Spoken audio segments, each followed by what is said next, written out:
प्यारे बच्चों, उरूज एकेडमी में हम आपका इस्तकबाल करते हैं।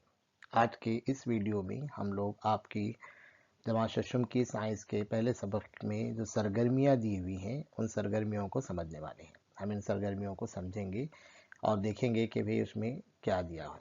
तो जैसे कि मैं हर वीडियो में कहता हूँ, सरगर्मी जब आप ये कर रहे हैं तो आप इसके पोस्टर्स बना सकते हैं, आप अपने स्कूल में इसका प्रेजेंटेशन कर सकते हैं, आप इसके वीडियोस बना सकते हैं, है ना। स्कूल की जो पेशेवर असेंबली है आपकी, तो आप उसमें भी इसको प्रेजेंट कर सकते हैं। तो ज़रूर आप ये सरगर्मी को अपने स्कूल के पेशेदर्स में प्रेजेंट करें और उसके वीडियोस भी बनाएं।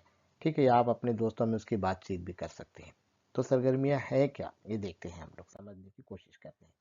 पहली सरगर्मी आपको दी गई कि जो भारतीय इदारे मौसमियात है उसके बारे में आपको मालूमात हासिल करना है। ये एक इदारा है, भारतीय इदारे मौसमियात। ठीक है, उसके बारे में आपको कहा गया है मालूमात हासिल करो। कहाँ से मालूमात हासिल करेंगे इसके बारे में? तो उसकी एक वेबसाइट है।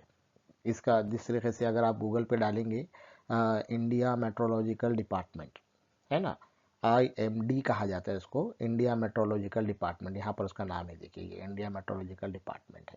ठीक है, इस वेबसाइट के ऊपर आपको बहुत सारी मालूमात उसकी मिल जाती है। तो ये आप इस पिक्चर का प्रिंट आउट भी आप ले सकते हैं स्क्रीनशॉट लेकर, और अपने पोस्टर के या अपने प्रेजेंटेशन में आप कर सकते हैं। तो भारतीय इदारे मौसमियात क्या करता है, तो इस वेबसाइट पे आप जाएंगे तो आपको देखिए वीडियोस भी मिलेंगे उनकी, है ना। तो ये इदारा दरअसल क्या करता है कि भाई मौसम से मुतालिक पूरी जानकारी आपको देता है कि भाई क्या वार्निंग्स देता है। देखिए वार्निंग्स यानी क्या, आगाह करता है आपको कि भाई अभी समंदर में तूफान आने वाला है, बिजली गिरने वाली है, दर्जा हरारत तेज़ हो जाएगा, दर्जा हरारत कम हो जाएगा, है ना, किस इलाके में मौसम कैसा रहेगा।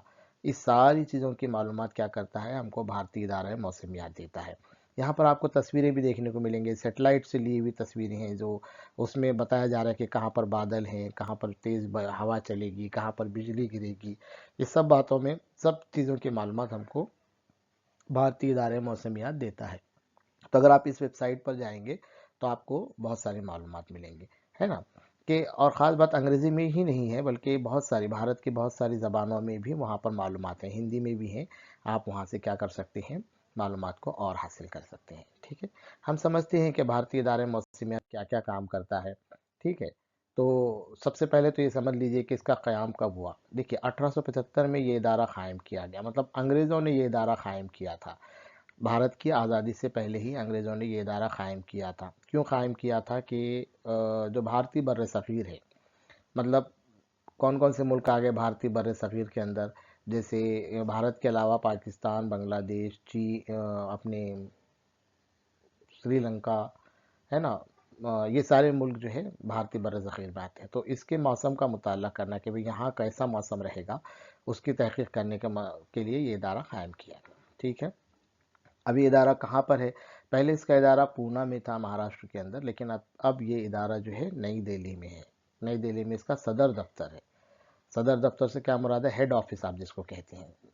ठीक है, तो जैसे मैंने बताया कि इदारा मौसम से मुतालिक पेशन गोई करता है। पेशन गोई मतलब मौसम के हालात अभी आया नहीं, कोई वाक़या हुआ नहीं, उससे पहले ही आपको बता देता है कि देखो तूफ़ान आएगा, बहुत बारिश होगी, कम बारिश होगी। इस तरीके से इसको पहले बताना, उसको हम पेशन गोई कहते हैं। ठीक है, इसके अलावा बारिश से मुतालिक मालूमात देता है कि भाई ये साल कितनी बारिश हुई, है ना। बारिश का मौसम गुजर गया तो भाई औसत बारिश कितनी हुई, पिछले साल से इस साल कितनी बारिश कम हुई और कितनी ज़्यादा हुई। ऐसे बारिश से मुतालिक मालूमात ये हमको पेश करता है। ठीक है, और इसके साथ साथ दर्ज हरारत और मौसम की तब्दीली की जानकारी देता है कि भाई मौसम कैसे बदल रहे हैं, ज़मीन के दर्ज हरारत, भारत में ज़मीन के दर्ज हरारत कैसे तब्दील हो रहे हैं, हर साल दर्ज हरारत में इजाफा हो रहा है या कमी वाक़ई हो रही है, गर्मी बढ़ रही है तो क्यों बढ़ रही है। इस सारी चीज़ों की जानकारी हमको भारतीय इदारा मौसमियात देता है।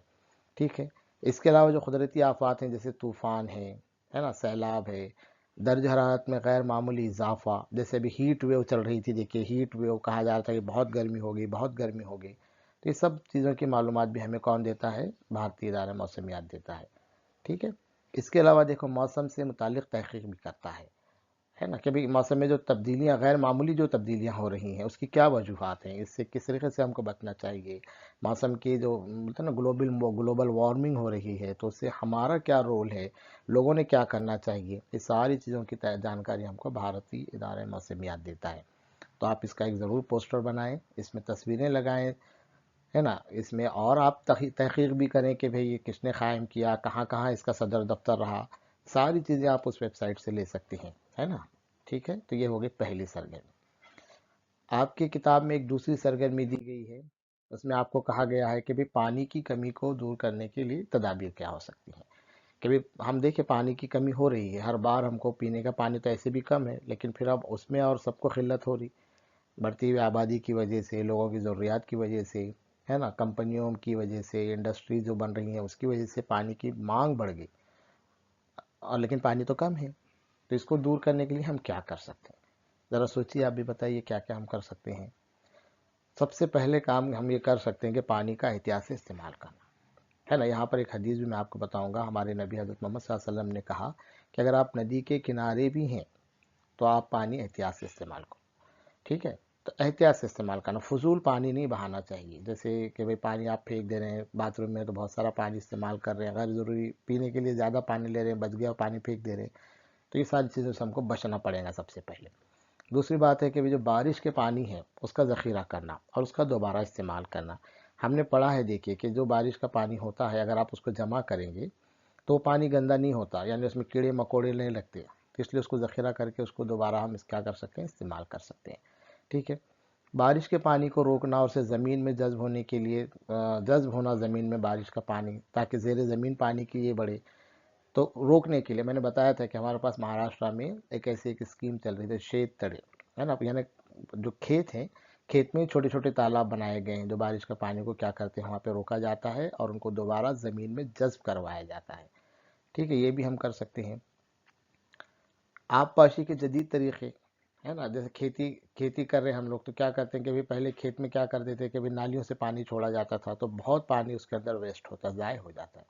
तो जैसे जदीद तरीके हैं अभी खतरा सिंचाई या फुव्वार सिंचाई, जिन लोगों के पास, जिन बच्चों के पास खेतियाँ, उन्हें पता होगा, ये इख्तियार करना आपको ज़रूरी है। दूसरी बात, पानी को आलूदा होने से बचाना, यानी जो साफ़ पानी की ज़ख़ीरे हैं, नदियाँ हैं, उसमें गंदा पानी नहीं छोड़ना चाहिए। अगर आपको कंपनियों का, कारखानों का जो पानी या इस्तेमाल हुए वाला पानी जो है, घरों के इस्तेमाल वाला पानी जो है, वो हम क्या करते हैं, डायरेक्टली अगर साफ़ पानी के ज़ख़ीरों में छोड़ दो, पानी पूरा आलूदा हो जाता। तो उससे बचाने के लिए क्या करना पड़ेगा, कभी आलूदा पानी को साफ़ करना पड़ेगा, इस्तेमाल शुदा पानी को साफ़ करना पड़ेगा और उसको वापस फिर साफ़ पानी के ज़ख़ीरे में छोड़ना पड़ेगा, जिससे आलूदगी से बचाना पड़ेगा। साथ ही साथ पानी की कमी दूर करने के लिए आप ये भी कर सकते हैं कि जहाँ नदियाँ हैं तो नदियों के ऊपर बंद बांधा जा सकता है। बंद बांधना यानी क्या करना, मैं बताया था इससे पहले कि भाई क्या करो कि नदियों के पानी को रोकने के लिए दीवार बनाई जाती है, उसे बंद कहते हैं, ताकि उस इलाके में क्या होता है, ज़मीन के अंदर पानी जज्ब हो जाता है ना। बहुत सारे बड़े बड़े बंद हैं। अब दूसरी बात ये भी है कि जितनी भी नदियां हैं उनको आपस में जोड़ना, ये भी पानी की कमी को दूर करने का है। इसमें एक बात ये है कि देखो, कभी भी सैलाब आ जाता किसी नदी में, आपने सुनेंगे गंगा नदी में सैलाब आ गया, या आपके इलाके में जो भी नदी होंगी वहाँ पर सैलाब आ जाता, तो ये सैलाब की सूरत हाल ना हो, तो किसी नदी में अगर ज़्यादा पानी हो गया तो वो दूसरी नदी में जा सकता।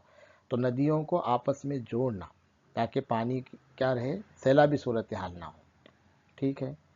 फिर इसके अलावा आबी ज़ख़ीरों की तजदीद कारी भी एक तरीक़ा है। तजदीद कारी मतलब क्या करना, उनको नया करना, यानी नदी है मिसाल के तौर पे, आप गर्मा के मौसम में नदियाँ सूख जाती हैं, तो उसमें जो उनका जो क्या बोलेंगे, गंदगी है वहाँ पर, या उसमें साफ़ करना नदियों को, उसमें से गड्ढे करना ताकि पानी अंदर तक जा सके नदियों के अंदर, जब बारिश का पानी आएगा तो ये सारी चीज़ें कर सकते हैं, तजदीद कारी हम उसे कहते हैं। और साथ ही साथ पानी के इस्तेमाल से मुतालिक उमूमी बेदारी पैदा करना। उमूमी बेदारी मतलब क्या, अवाम को जगाना, लोगों को बताना कि देखो पानी आप एहतियात से इस्तेमाल करो, अगर आप पानी वेस्ट करेंगे तो उसके नुकसान आपको ही होंगे। तो आप बच्चों का भी काम है कि भी पानी से मुतालिक आप क्या करें, बेदारी पैदा करें, लोगों को जगाएं कि भी पानी इतना फेंको मत, है ना, ठीक है। तो आप अपने असेंबली में ऐसे क्या कर सकते हैं, पानी की कमी को दूर करने की तदाबीर बता सकते हैं, ठीक है। इन ऐसी तस्वीरें भी आप इस्तेमाल कर सकते हैं। देखिए, ये तस्वीर के अंदर बताया गया रेन वाटर हार्वेस्टिंग, हमने देखा था कि बारिश के पानी को हम क्या कर सकते हैं, रोक सकते हैं। अब छत पे से पानी पूरा ज़ाय होता, तो एक यहाँ पर पाइप के ज़रिए ज़मीन के अंदर गड्ढे करके पानी को क्या किया गया, महफूज किया गया, और इधर भी एक टैंक बनाकर देखे पानी को महफूज किया गया, और वही पानी इस्तेमाल के लिए, बाग के लिए, आपके पौधों के लिए इस्तेमाल हम कर सकते हैं, ठीक है। तो इस तरीके से पानी की कमी को दूर करने की तदाबीर हो सकती हैं। तो ये 2 सरगर्मियाँ थी जो हमने किया। आपको हमारे वीडियो पसंद आ रहे हैं तो हमारे आप इस चैनल को ज़रूर सब्सक्राइब करें, वीडियो को लाइक करें ताकि वो ज़्यादा से ज़्यादा बच्चों तक पहुँचे। अपने दोस्त सहेलियों के साथ भी इसको शेयर करें। और अगर कोई चीज़ इसके बाद भी आपको समझ में नहीं आती है तो ज़रूर क्या करें, कमेंट करें। आप लोगों का बहुत बहुत शुक्रिया। Thank you.